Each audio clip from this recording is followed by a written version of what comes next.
Should be ready to go Oh, with that. Yeah. Ethan, did you Mhm. share, could you share with Julia? You got her Oh on yeah, there? I'll give her access. Yeah. I give her Yep. access. She's All right. got it. Okay. Perfection. Cool. All right. Admit. Excellent. All right. Hello, everyone. Welcome to Piano Tech Radio Hour. Great to see you once again here. It's going to be a very fun session, action-packed, lots of new people to meet and learn from. And I'm getting the meeting started slightly late today just because a lot going on. And so I'll try to be very quick and we'll run into the session. First of all, we do want to let people know where you are and what's going on, especially folks out there at Facebook and YouTube who might be coming across this for the first time. This is Piano Tech Radio Hour. And with Piano Tech Radio Hour, we have a program where we meet each week to meet with and learn from some of the most fascinating and knowledgeable folks in the piano world.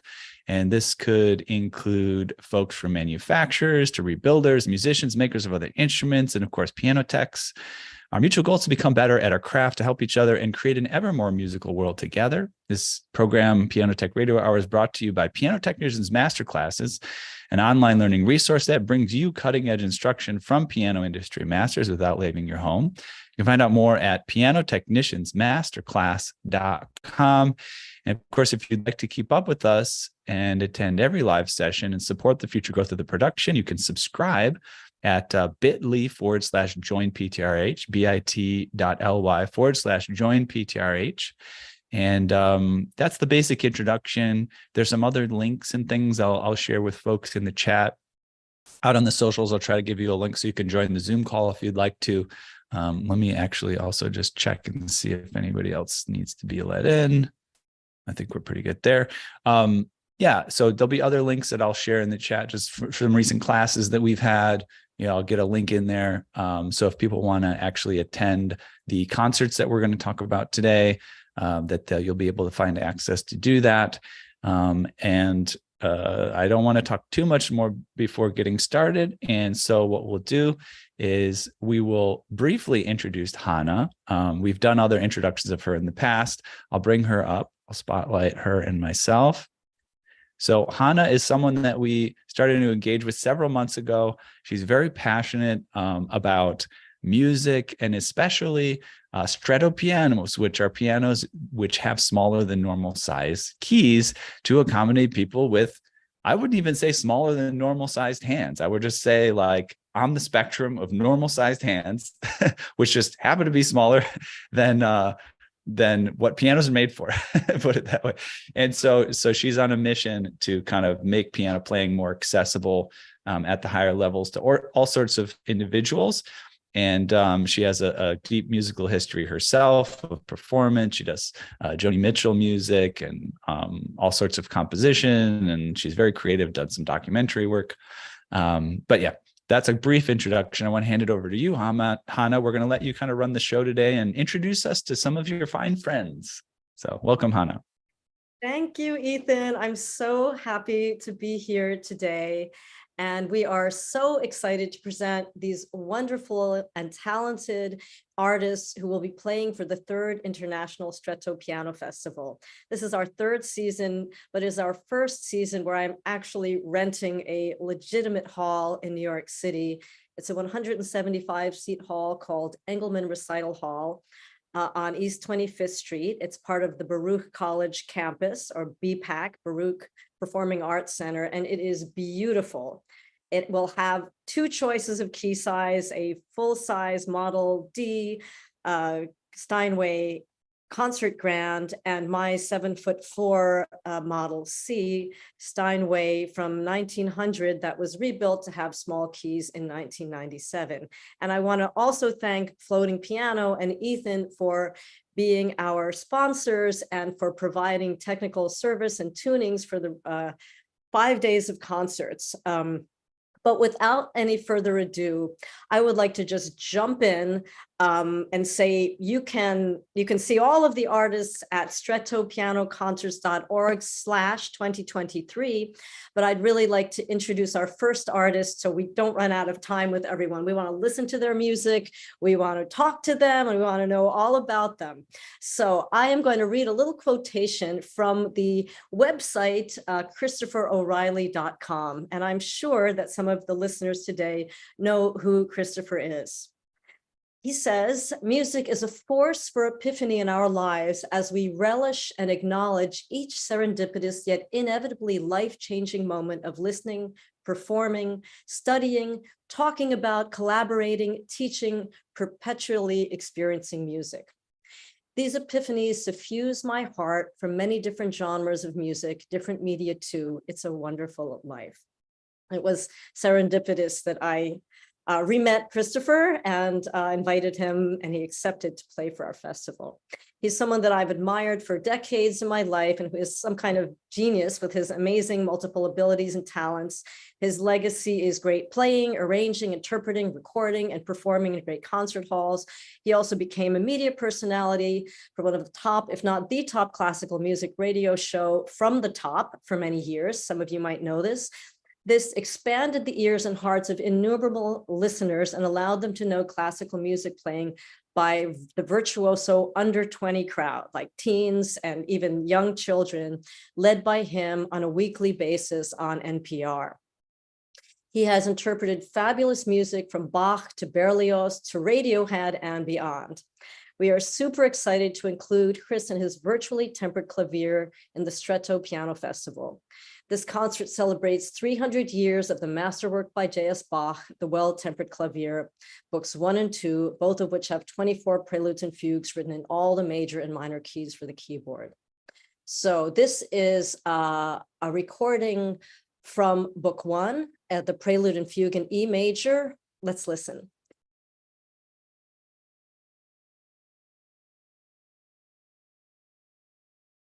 Did everyone see that? Yep, we can see. And did you share computer audio on that? Yeah, yes, I did. Hold on. Great. Not letting me move my screen. Hold on. There we go. Okay. Can you hear that? Did you hear that? Yes. You did. That sounded great. It sounded okay for you guys. Okay, great. My Wi-Fi's a little weak here, so I'll trust you on that.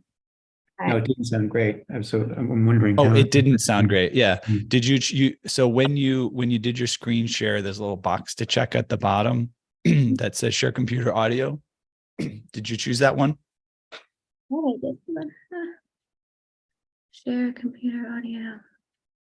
I'm going to try it one more time. I'm sorry, everybody. Yeah. You unshare, and then when you share, also you can check before you try sharing on the upper left-hand corner, it will ask if you want to do original sound for musicians.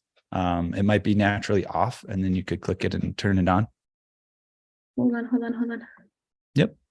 Oh. Share sound. Okay. There we go.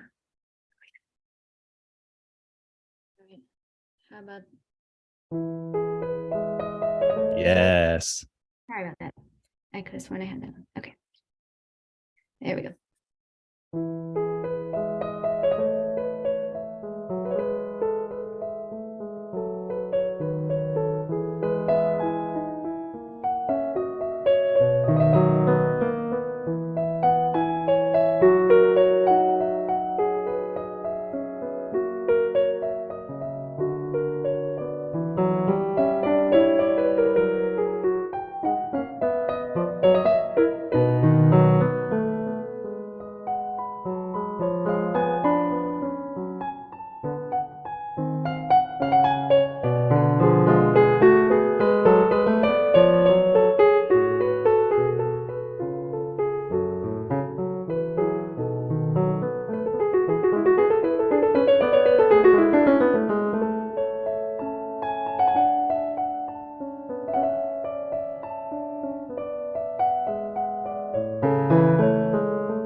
There we go. Bravo. So Amazing. how are you, Chris? I'm good, Hannah. It's so good to see you. Thank you for having me. It is. We've had quite a Facebook Messenger exchange going on for some months now, and I'm especially glad that you could join us today so that we could talk a little in person. Really. So I didn't mention when I said there would be multiple instruments on the stage for our festival. We are also going to have a Casio Privia. So this is where I want you to talk to us. What was it that prompted you to use a Casio Privia instead of a grand piano for this project? Well, I've been traveling with the Privia for a long time as a practice instrument.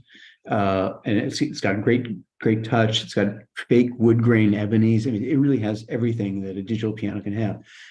But in my pandemic immersion in the well-tempered clavier, I was finding myself getting up earlier and earlier, practicing at 4 or 5 in the morning, and wanting to spare the neighbors, I was on the headphones on the Casio. But after a while, the Casio sound got a little tiresome. So Carlos Rafael Rivera, a film composer, friend of mine, brought me up to date on what other digital pianos were available in digital audio workspaces. So he turned me on. It's so funny that we're on Pianotech. I'm going to talk about Pianotech, TEQ. Pianotech is a whole library of instruments and a whole different technology of sampling technology. In other words, if you're playing on a sampled keyboard, you're basically triggering with the key a sound recording of somebody having recorded a piano in a studio somewhere. With physical modeling, which is the essence of the Pianotech TEQ method, they use something called physical modeling, wherein every aspect of piano sound production is malleable. So, for instance, first of all, you have a huge library of not only every imaginable modern concert grand that you can imagine, but what I got really into was playing the Bach. I've got dozens of harpsichords and forte pianos. So literally, we're celebrating the the tricentennial of the well-tempered clavier with 300 years of piano technology, of keyboard technology. And it was especially, instructive to actually play Bach's fugues on his instrument. And so so it's not a matter of bringing a sound. How do we bring a voice out? He had to be able to do it on the harpsichord, and the well-tempered clavier was his course showing us how we could achieve clarity at the keyboard. We're so, the harpsichord was a real mind blower, but also the forte pianos were, and I loved every bit of them. So each one of these instruments is alterable, amenable, so that we can change aspects of the overtone series. I tweak the overtone series on each of my instruments, hammer hardness, impedance, sympathetic resonance, damper noise, everything, the sound of the room. Oh, we can also choose our own microphones and rehang them in the virtual space. So there's really nothing that we can't do with the sound. And each one of these parameters is instantly accessible. So, and on top of that, they have the ability of morphing or stacking instruments. So I play, for instance, the C major prelude and fugue, wanting to start out with a familiar sound that's actually a morphed Bechstein concert grand and a Hamburg Steinway concert grand. So a gene spliced instrument. So amazing. My experience of virtual historical instruments has been essential, and I couldn't find it more appropriate to be playing it at Stretto Festival, because after all, when did we get such wide keys? I mean, wasn't that Steinway vintage onwards, Hannah? You would know better than I. The harpsichord keys are thinner. I know the fortepiano keys are thinner. I've recorded on a Broadwood before. Yeah, so I'll send you all the measurements. I got a whole chart from the Metropolitan Museum back in the 90s that I presented at the first Pianotech Radio Hour I did, which is all about this history. So I'll send that to you. Yeah, that's incredible. So are you going to be playing different sounds for different preludes and fugues at the concert? Yes. A different instrument for each prelude and fugue. Oh, also, I have the ability of playing at different pitch instantaneously and different temperament.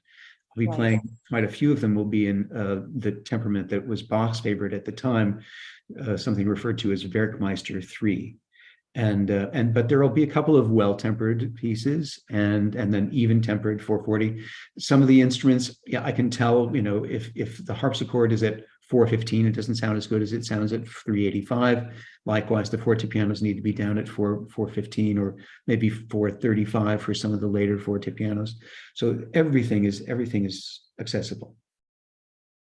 That is so much deeper than I had imagined. I'm so Oh. happy that we're meeting, and we'll be able to hear more about this when Chris is going to have a chat with Paul Sheftel in person in the concert hall at 4 o'clock, the same day as his concert, which is Thursday, July 20th at 8 p.m. So if you want to hear him talk at greater length about this, Paul, who is also, he's a 90-year-old composer, performer, well-known pianist and pedagogue, is going to be, he's going to be presenting his ideas about some of the preludes, and he's going to be chatting with Chris. So I could talk about this forever, but I got to go on to our next question. When did this project begin exactly? And what did you learn about concert audiences from taking it on? How much have you performed it live so far? The only time I've actually done it was from the concert that you were just playing from at the University of Eugene.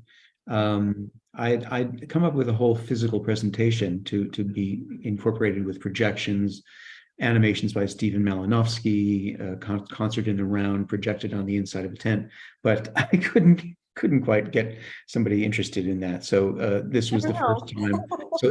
So at Stretto will be the first time that I'm playing all of book one in this setting. Hooray for us. Yeah. Okay. Will you be presenting any new project involving Bach, or will you be doing something completely different next? Or do you just want to focus on this for like a year or two? Oh gosh, no! This is music I'm very passionate about, so I don't think I'll be stopping playing the Well-Tempered Clavier anytime soon. But I'm also playing on a normal Steinway in November on the 20th at the Kennedy Center in Washington D.C., and that will be first half Radiohead and second half the first 12 of book one. I love Radiohead. I hope I can come to that, but I think I told you Joni Mitchell's birthday is like the day after your concert. We usually do it. You'll be busy. We'll see. If I'm free, I can just, take a bullet train or something. So tell us about the Radiohead project. I've heard some of your interpretations. They're really mind-blowing. If anybody hasn't heard this stuff and you think like, what, Radiohead? It's just a whole array of colors that radio hasn't even done, but the tunes and the anyway, you talk about it. You tell us about it. Well, it actually had its genesis because when we started from the top, we wanted to incorporate all kinds of music, musical theater and jazz and whatever. And all the classical stations that were entertaining the idea of carrying us said, "Oh, you play 1 minute of jazz, mister, and you are off." So we sort of towed the line.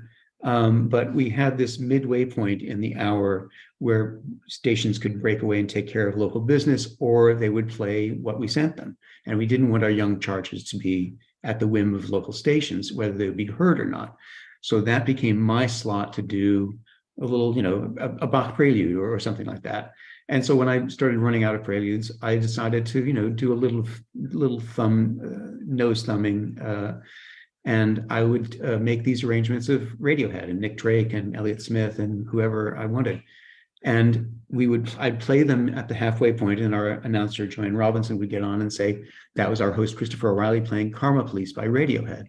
And we would get mail into the program saying, who is this? Because they assumed that I was a classical player and I was playing classical. Who is this Mr. Head, and where can I find more of his beautiful music?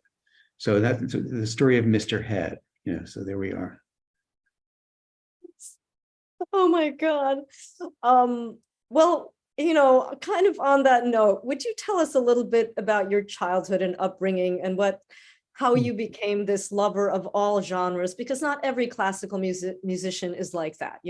My dad only liked German classical music, and he would never let me listen to the Beatles. So I would have to hide away in my room because he thought it was just too simple.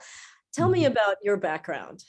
Yes, I grew up in Evanston, Illinois, and I remember, yeah, I was very devoted to classical music, but as precocious as I was or thought I was, there was nothing that was going to impress the girls with my octaves in the Sixth Hungarian Rhapsody. That just wasn't happening.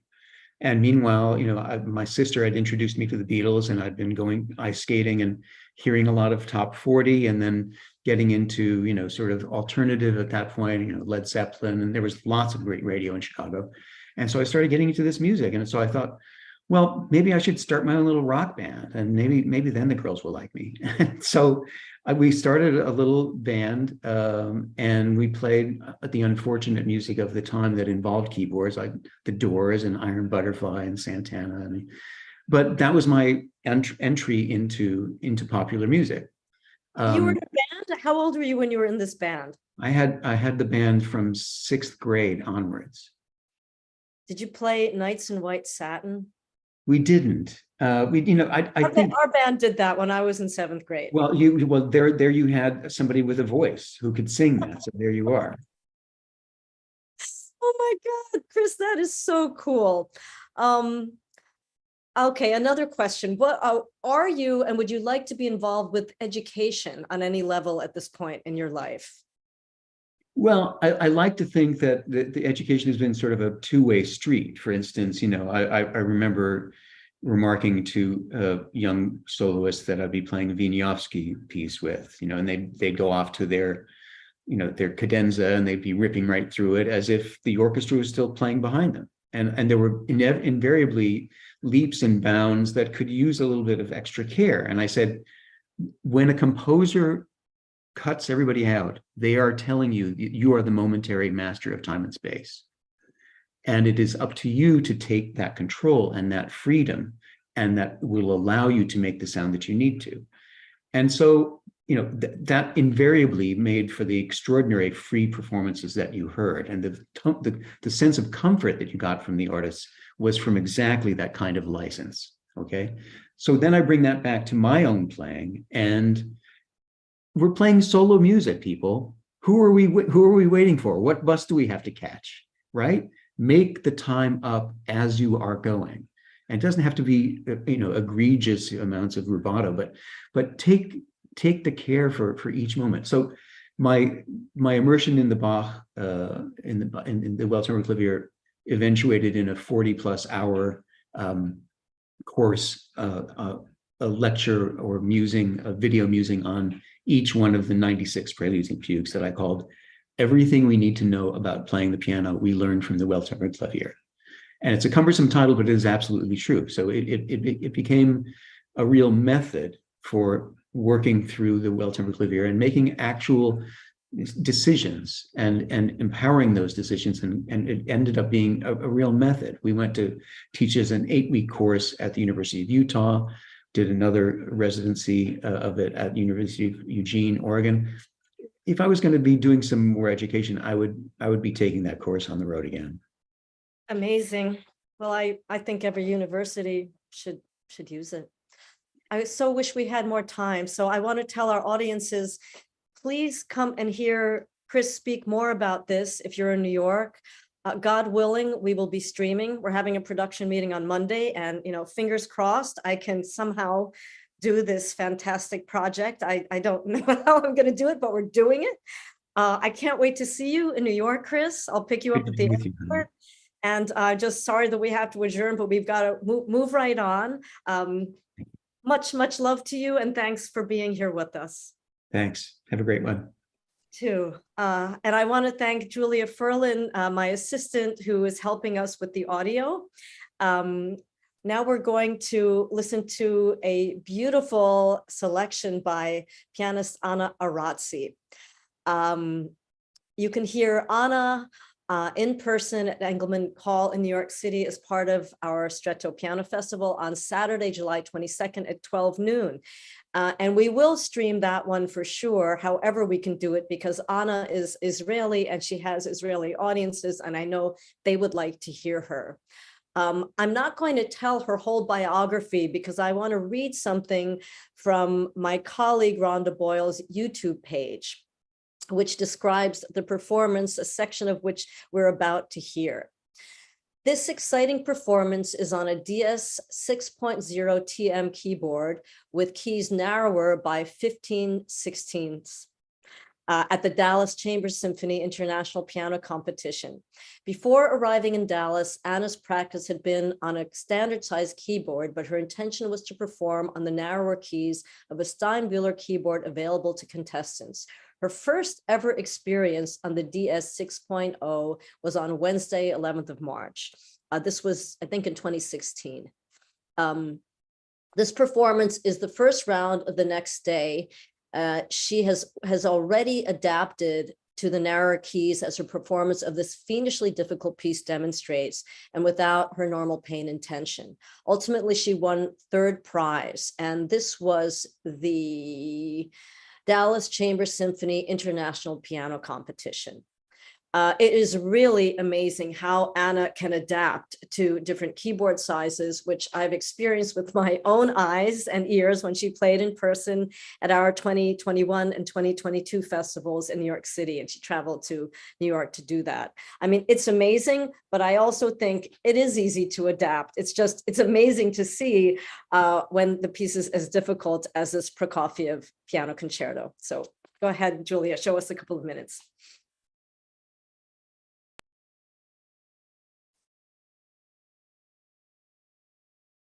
Everyone see my screen? Yep. All right.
just in the interest of time, it's a hard piece to find a stopping point, but that was amazing.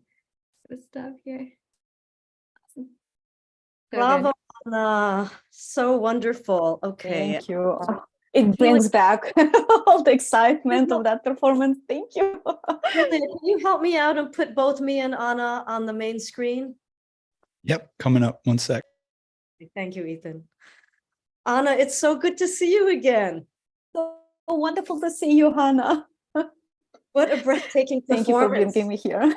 Oh, I'm so excited about Anna's concert. This is her third year in a row with us. Our first year, we were all doing virtual concerts and we met in an empty room and I heard her playing the piano so beautifully. I remember her sitting down and trying my piano, just immediately adjusting and saying, I love it. And that made me love my piano even more because I knew someone with real talent would benefit from it. So why don't you just jump in and tell us about your history with Stretto pianos? How many years have you played them? Oh my goodness. That was really the first time I was playing these Stretto pianos. What we just heard, I arrived to Dallas one day before the first round, and I went on to try the piano. And I was thinking to myself, what am I doing? It's crazy. How am I going to adjust? But you know, it really doesn't take much time to make the adjustment. It's actually easier to play. It's more relaxed. It's so much fun. Now, I learned about these pianos 1 year before this competition. I went to Serbia, to Novi Sad, to the World Piano Teachers Conference. And there was a wonderful presentation by Erika Booker from Australia. It was called, I think, one size does not fit all ergonomically scaled keyboards. And clearly she couldn't bring her one of her 4 pianos, I think, to Serbia. So she was just explaining this concept and showing some data. And she was also taking measurements of the hands of the people attending the presentation. And I thought it was a really neat idea. And then she also mentioned that there are some pianos available in the States. And I thought, wow, I would love to try these. And then a few months later, I learned about this Dallas competition. So I decided I want to go and try it. It sounds like a really exciting idea. What I did not take into account was that occasionally I would have some tension and pain in my hands. And it's really, I think, well, partially maybe it's some professional injury because my hands are not huge. They're kind of a medium size for a female player, but playing on a standard size keyboard is hard for, you know, medium size female players. So I got to competition with a lot of pain.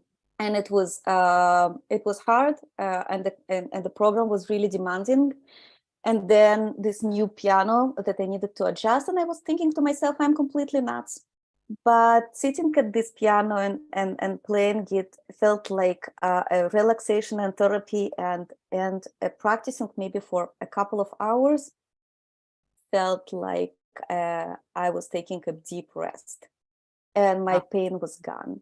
And the following day, I went on and I played at this first round. And that was the first time I actually felt, after completing this concerto, that I can just go on and play it again. I was so excited. I had so much energy. And I never felt so good. Well, one of our missions is to help Anna have a piano like this in her home and in a concert hall in Boston, ASAP. So Piano Technician World, if you'd like to help us out in any way, this lady is absolutely worth all the time and effort, just like it was for all of the other pianos around the world. We really, really look forward to having her playing. And by the way, Anna, I may be making a record by October, and I will put my piano in some kind of circumstance where I can make this piano recording. I'd like to officially invite you now to come, and if it's possible, if it's enough time, and if it's financially affordable for both of us, we can both make recordings, okay? We'll talk about Awesome. when you get to New York. Let's talk about it. Yeah, we'll talk about that, okay? I'll go back to my questions because, yeah, time is slipping by. Tell us about your work with living composers, how you've met them and work with them and what's in store. Anna's first two programs were full of premieres, and she's a big supporter of women composers and living composers. I admire her greatly for that. So, I challenged composition a little bit, and I stopped. But when I moved to Boston University, and here in Boston we have so many and a lot of huge compositional departments. By the requests to perform new music, and I'm really anything new, so I started doing it. At the same time, I was also teaching, and I had a full bunch of young students. Every time I would bring them to new music concerts, or we would talk about new music. Their reaction something like, "Oh, we didn't, I didn't know the composers exist. I think they extinct like dinosaurs," because they don't really.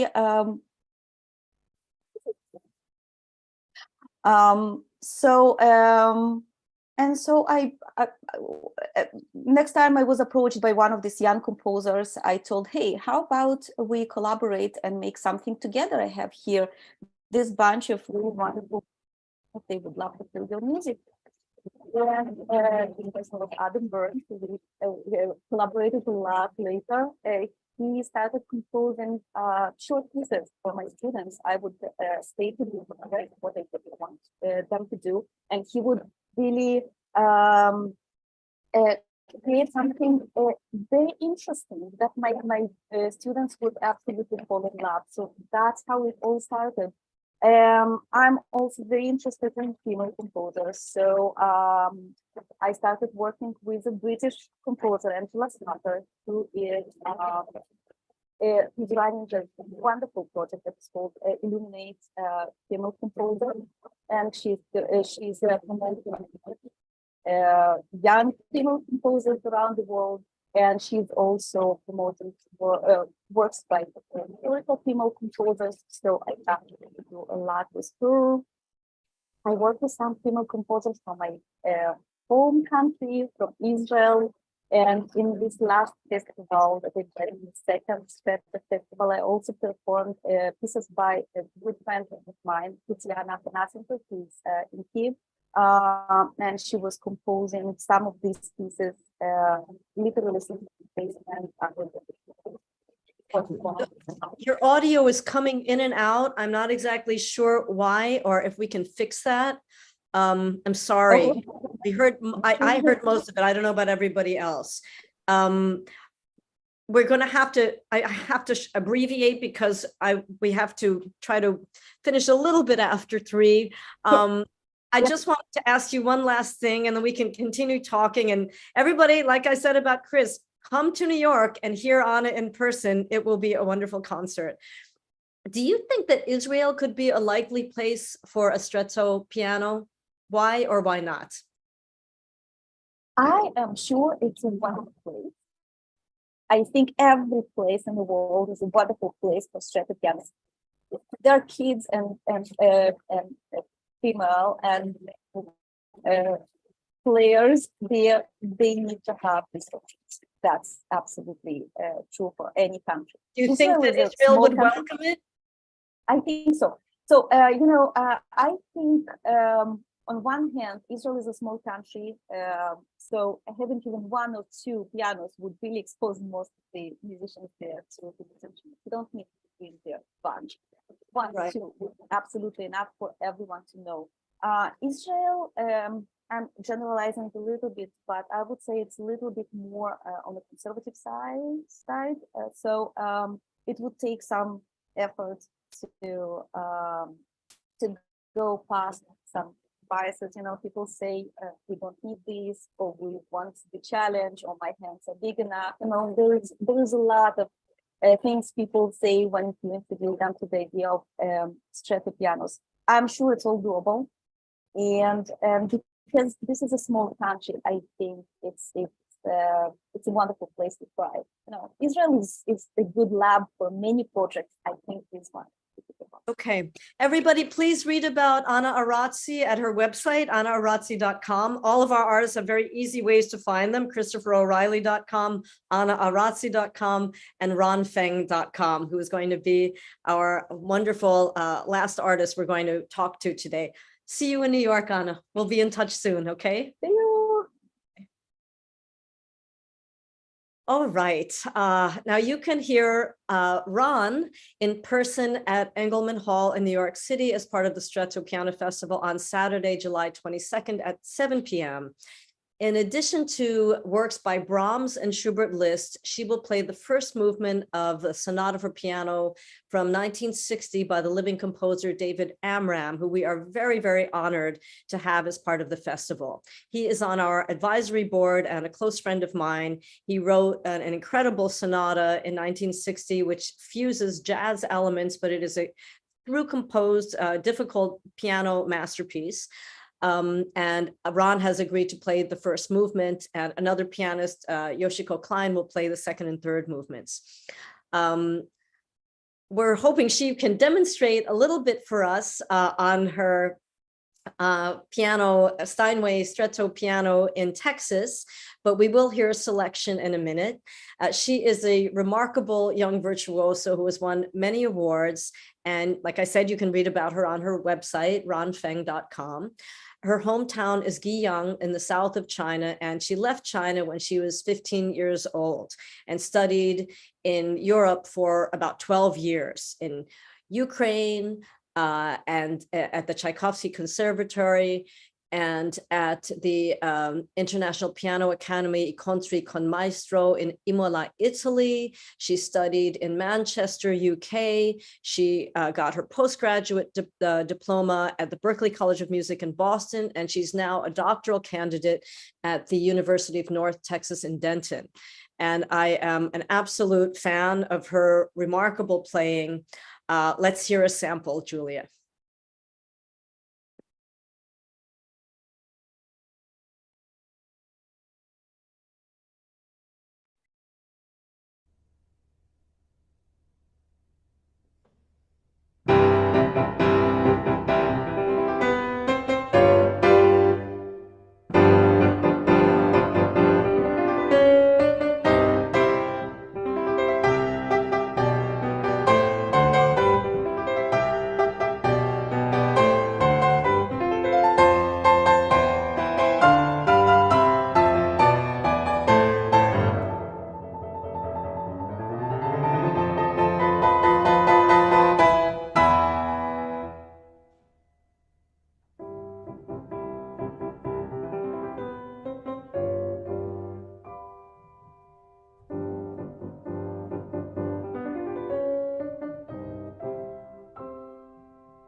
Okay, again, another hard beat to cut short, but we'll stop there. Wonderful. So good. Hello, Ron. How lovely Hello, to see hi. you here with us. Hello, hi, everyone. Yeah, that was one of the highlights for me last year when listening to all of the 32 concerts we had online. It was really mostly an online concert last year. And I thought, who is this remarkable woman from China who understands Western music so beautifully, really, really understands the language of classical music. So thank you for being with us today.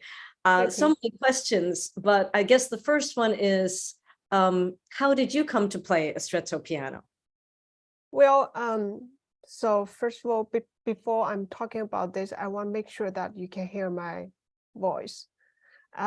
So last year, my professor at UNT, which is the University of North Texas, Dr. Paul Mia Pamela, and she introduced me to this festival, Stretto Festival. And she said to me, like, there is a performance opportunity. Why she's talking about this? Because after pandemics, all things locked down and all things trying to get back in normal. So as I am used to be a concert pianist and play a lot of concert, but after this pandemic, that most of events were canceled. So she told me like there is a performance opportunity, but the only thing that might be different is playing my pieces on a narrow keyboard instead of a conventional one. And I was quite not so understand what she's talking about because I never heard a piano like a narrow piano, a narrow keyboard. And then, so she was probably a bit worried that I might decline this invitation. So she explained to me that it's not a challenge to play on a narrow keyboard piano. And the only things that I need to do is just practice on it a few days before I record my performance. And she told me like the most important thing that I would feel, which is I would feel more comfortable and confident playing on this keyboard than any conventional one. Because since I don't have a large hand as a man, as Rachmaninoff, yes. So, so my school here, the University of North Texas, and has this small keyboard which is built up by the Steinbühler. Yes, Steinbühler, DS yeah. keyboards, right? This keyboard function could replace a conventional keyboard and just replace it. So we have this chance to record. And on the other hand, in North Texas here, the Texas Center for Performing Arts Health had the Steinway piano with a Stretto keyboard for research purpose. So this is what I'm going to show everyone. So now I'm at this room, which had a Stretto keyboard. So you can see it looks just like normal piano, right? But I can reach 10th. I can reach 10th. This things is what I couldn't do in a conventional keyboard. So when I play octave, I feel like I'm playing the 5th or 6th on a conventional keyboard. But for me, the most surprising thing is I finally can reach the 10th. And I finally can play some Rachmaninoff's music. I finally can play original chord that composed, wrote it down on the music score. So, I mean, for me, it is really a big surprise. You were happy, right? When you started, what was the feeling you had, and how did you feel when you first started to practice? So as a pianist who study and who learn playing piano for more than 25 years, I was not quite immediately get into this instrument because in some lengths, for instance, so jumping the octave, I have this physical memory that Of could course. help us. But now I have to try to think about how could I jump from one octave to another octave, maybe move shorter than I was used to do. Yes.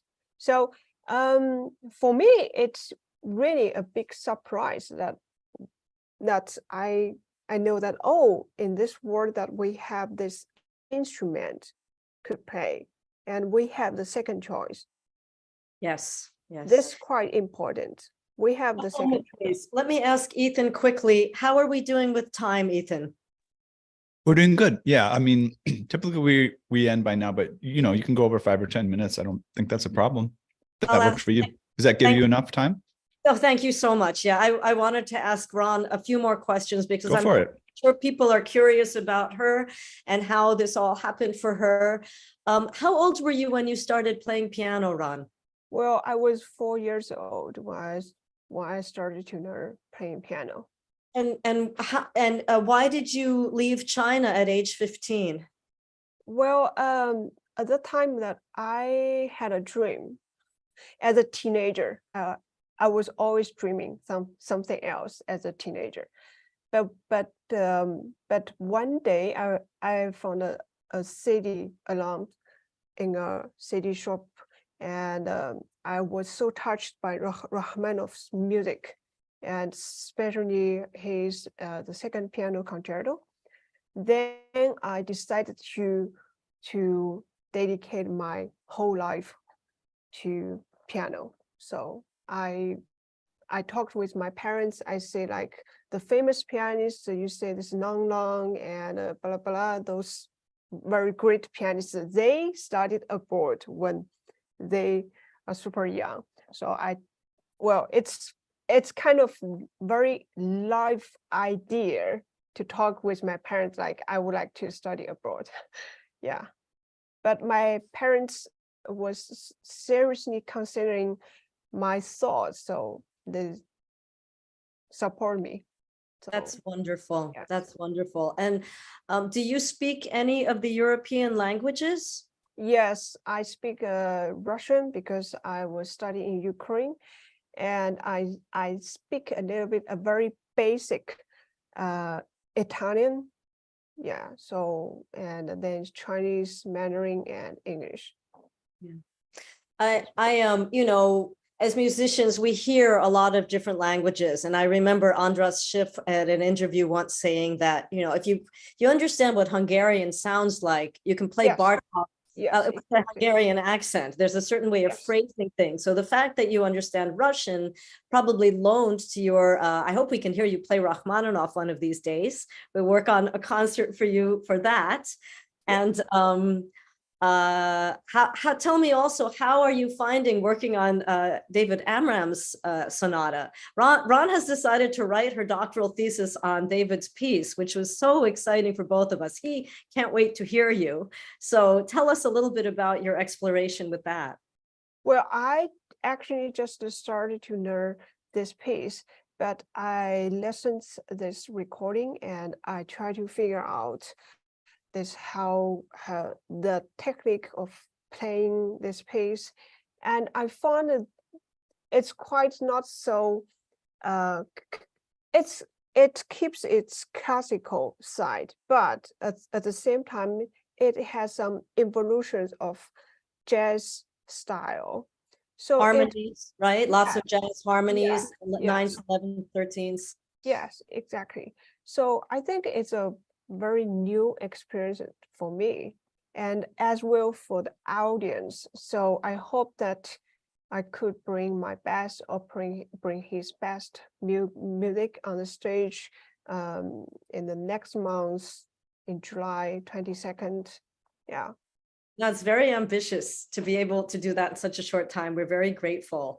And I have a recording. David sent me a new recording, a much cleaner recording. So I'm going to send you a link, a playlist. yeah. So let's see. I have so many questions for you. What were the greatest challenges of coming to the US and Europe to study and to concertize?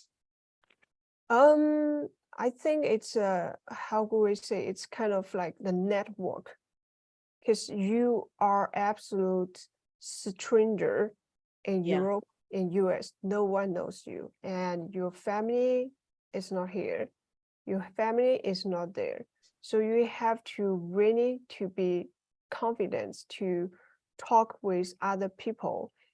And well, there is an easiest way for the pianist to tell people who you are, which is participating the piano competition. So that's why since I started to learning playing piano in Ukraine, I already started to think about participate many competition, because this was the only way that I could do at my time. But now we have a social media platform, and the internet is super. It's super helpful for the musicians. So everyone have had the chance to introduce themselves. So it's quite different. Yeah. Yeah. The first time I met Ron on Zoom, I'll never forget. She said to me, Hannah, this Stretto Piano Festival is powerful. We need to bring it to China. So that is my mission with Ron. However we figure out doing that, we're going to do it. Yeah, because for me personal, I have some difficult to play tense, but I don't have some difficult to play the piano on a conventional keyboard. But many Asian pianists, they have problem.